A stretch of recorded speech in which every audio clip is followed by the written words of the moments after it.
স্পিতির last call actually, last video করে দিলাম এটা স্পিতির, কারণ স্পিতি যে ট্যুরটা সেটা আমাদের 21শে সেপ্টেম্বর থেকে। তো যতটা বুকিং হওয়ার হয়ে গেছে, আর কিছু সিট খালি আছে, যেহেতু আমরা রেস্ট্রিক্টেড মানুষ নিয়ে আর খুব লিমিটেড মানুষ নিয়ে ট্যুর করি, তাই আমরা বেশি নিতেও পারবো না। তো আমাদের স্পিতি ট্যুরটাতে এবার স্পিতির সাথে আমরা লাউলকে অ্যাড করেছি। তো মোটামুটি আল্টারনেট আমি আগেও বলেছি, এখনও একবার বলে দিচ্ছি। আমাদের চণ্ডীগড় থেকে পিক আপ হবে। তো ফার্স্ট নাইটটা আমরা এবার রামপুরে রাখছি। ওখানকার Himachal Pradesh ট্যুরিজমের property already booked, আমাদের সমস্ত প্রপার্টি আমরা বুক করে ফেলেছি। হিমাচল প্রদেশ ট্যুরিজমের প্রপার্টিতে থাকবো। ওটা অ্যাকচুয়ালি ওইটা ওখানকার যেটা প্যালেস, রামপুর বসিরহাট যেটা প্যালেস, সেই প্যালেসের সাথেই অ্যাটাচ ট্যুরিজম প্রপার্টিটা। প্রতিবার যখন আমরা যাই ওটাতে আমরা নয় একটা স্ন্যাক্সের জন্য ব্রেক দিই বা কোনো সময় লাঞ্চের জন্য ব্রেক দিই। তো এবার মনে হলো যে এবার ওখানে থেকেই যাই, মানে ওই দিনটা ওখানে থেকে তারপর পরের দিন আমরা সারহান ভীমাকালী টেম্পল দর্শন করে সাংলা যাব। তো সাংলার পর কল্পার পর যেমন পরিচিত রুট হয়, টাবো থাকবো, টাবোর পর আমরা কাজা থাকবো।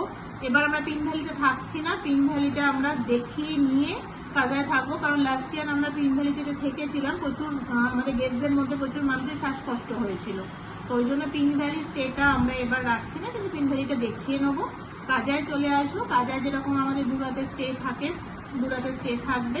তারপর আমরা সোজা লোসারেও থাকছি না, আমরা কাজা থেকে আর্লি মর্নিং বেরিয়ে সোজা আমরা শিশুতে যাব। শিশুর পর আমাদের পরেরটা আমরা মানালি না করে এবার লাউলটাকে অ্যাড করে নিয়েছি। তো আমরা কেলং হয়ে জিসপায় যাব। এবার জিসপায় আমরা 2 রাত রাখছি, তার কারণ হচ্ছে জিসপা থেকে ইদার আমরা বার্লাচার দিকে যাব, বার্লাচালার দিকে, ওর আমরা যদি পসিবল হয় সিংকুলার দিকে যাব। তো ওটা আমরা যখন আইটিনারি রেডি করেছি বার্লাচা লিখেই করেছি, বার্লাচা লিখে মানে ওদিকে সুরাস্তাল এগুলো দেখাবো বলে।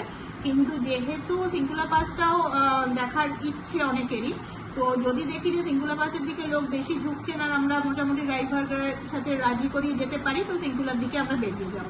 তো সেই কারণে আমাদের জিসপাতে 2 নাইট রাখা আছে। দেন আমরা জিসপা থেকে স্ট্রেট ভুন্টারে আসবো, মানালি থাকছি না, বিকজ মানালি থেকে আবার ডিস্টেন্সটা বেড়ে যায়। ভুন্টা স্টে এই কারণে করছি, কারণ হচ্ছে চণ্ডীগড়ের দিকে এগিয়ে থাকা, কারণ আমাদের বেশিরভাগ টুরিস্ট ইভেন আমরাও ফ্লাইটে ব্যাক করবো। তো ফ্লাইটে টাইমিং যেটা হয়েছে তাতে আমাদের as early as possible Chandigarh back করতে হবে। তো মোটামুটি এই এক্সক্লুসিভ আইটিনারিটা আমরা সাজিয়েছি। এটার মধ্যে এবার আমরা স্পিতির সাথে লাউলও অ্যাড করেছি, যেটা নর্মালি অনেকে করে না।